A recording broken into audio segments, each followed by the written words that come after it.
These attacks come just days after the arrest of Salah Abdeslam in Belgium. He is suspected of planning the coordinated terror attacks in Paris last November and said to be the last of the group that were part of those operatives that were on the run. Chief Intelligence Correspondent Herridge live in Washington today. So, Catherine, what are your sources telling you about whether there's a connection between this attack and the arrest of Abdeslam? Well, Martha, good morning. A counterterrorism source tells Fox News that the priority for investigators on the ground in Brussels is the identification of the suicide bomber or bombers so that they can lead to a wider network. One of the working theories, we're told, is that the arrest last Friday of Salah Abdeslam accelerated an existing plot that was in the pipeline to target the metro system in Brussels, Belgium, as well as the airport. But once Salah Abdeslam was picked up on Friday, the operatives decided to move forward the date of execution.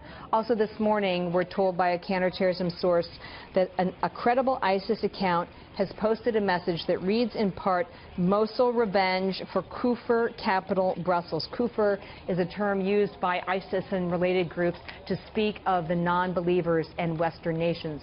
This does not amount to a claim of responsibility, but it's another data point going back to an ISIS-affiliated group. Also within the last hour, we've had confirmation from the authorities on the ground in Brussels that a Kalashnikov assault rifle was also found at the airport near one of the suicide bombers. A Kalashnikov rifle is the same type of weapon that was used in Paris and that is widely trained on in Syria by ISIS and al-Qaeda followers, Martha.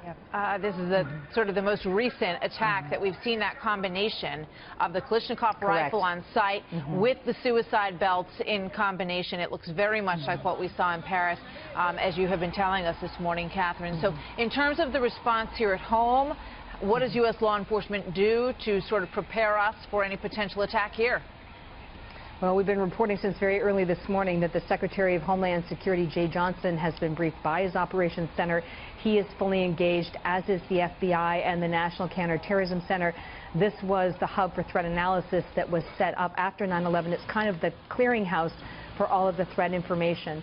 What we understand through our contacts is that the U.S. intelligence community is going back over the last 96 hours of intelligence to see if any warnings were missed that seem more important today than they did over the weekend in terms of flagging the upcoming attack in Brussels, Belgium, and whether, having given a sort of a second look or a refresh to the intelligence, there's a change in the thinking about whether there may be a credible or specific threat targeting the United States. That conclusion has